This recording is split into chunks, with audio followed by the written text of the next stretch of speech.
Okay, we have already gone over a few ionic and covalent property differences. Most notably that ionic compounds are going to have a metal in them, or at least an ion that acts like a metal, like ammonium or hydronium. And that's where we would do the crisscross. Also, if you remember way back at the beginning of the unit where we drew like the dot diagrams, ionic compounds give and take electrons. The metals lose their electrons, non-metals get them. And they stay separate. But covalent, when we were drawing the line diagrams, those electrons are shared. So that's kind of a key word for covalent, is shared and transferred for ionic. Okay, but some other properties that are different for ionic and covalent. And I know this is kind of a little list to remember, but if you got like multiple choice test, I like to think, is this description more describing salt, or would I say it's like a better description of wax? Salt, NaCl, we would think ionic, and wax would be a good example of a covalent compound. So ionic compounds are usually solids at room temperature. Of course, I know wax is too, but usually solids. They have often a 3D crystalline structure. You've heard of salt crystals. They can be hard, rough, or brittle. They have a high melting point. High melting point, does that mean they melt easily or more difficult? When it's like temperatures are real high. It's got to be really hot to melt salt. Does it have to be that hot to melt wax? No. Not really, no. And that's because the idea of electron transfer that gives us the positive and negative charges, that idea of opposites attract, is a really strong bond. So it's very difficult to sort of break that and melt compounds that are ionic. The sharing idea, not as strong. Ionic will dissolve in water. Obviously, salt will dissolve. And will conduct electricity as an electrolyte. So that means solution as a liquid. And I'll show you an example of that in a second. Covalent, really all the opposite of that. They're not necessarily solids at room temperature. Of course, they could be. Low melting points. They melt easy.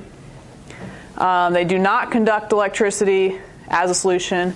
And most will not dissolve. Here's just a picture of the idea of a crystalline structure. Ionic compounds, have sort of a set pattern where those ions are. When I talk about conducting electricity, I am talking about those things as an electrolyte. So here's your definition of an electrolyte. Basically a compound that provides ions in solution.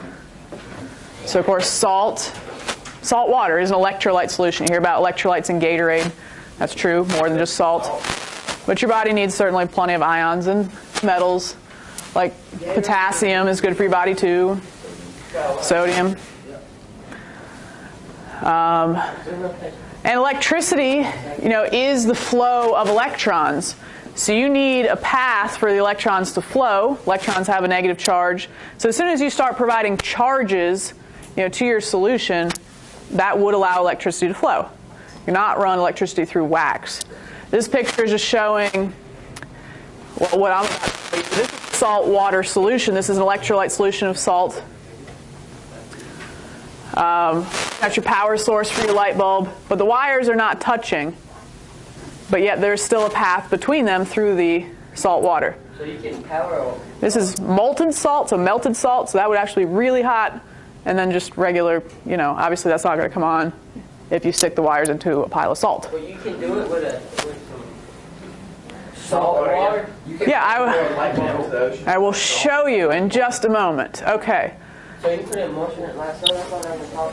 So I'm going to actually kind of go through this lab that we didn't get to do. And you're going to guess if something is ionic or covalent here based on the properties I tell you.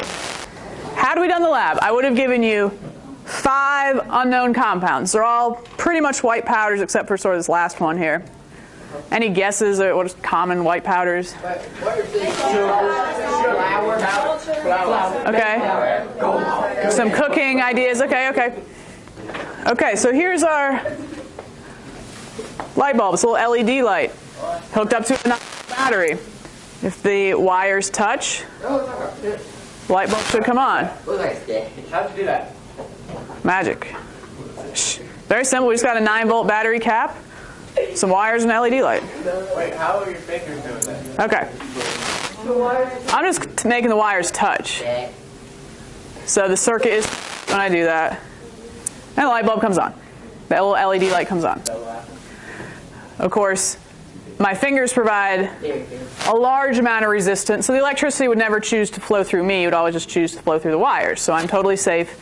This is not really driven current. It's DC current coming out of a battery.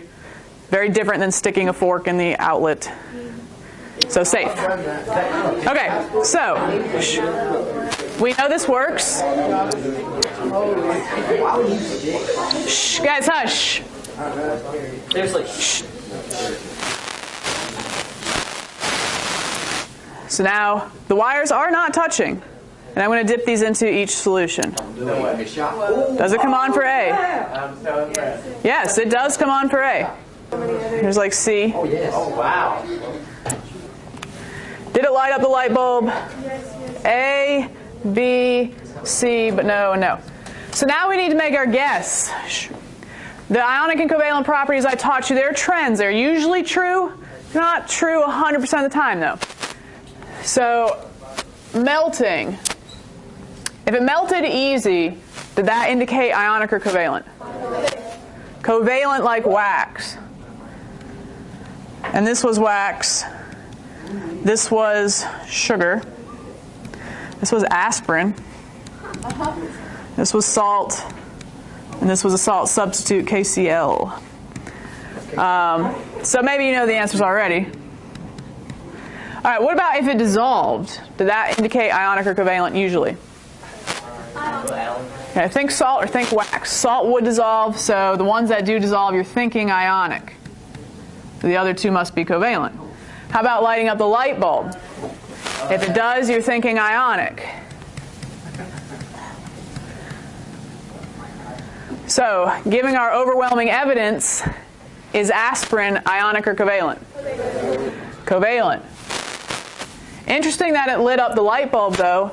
There are some covalent compounds, even water itself is a covalent compound that is polar. I mean, it's overall neutral, but it does have like an end of it that is positive and an end of it that's negative.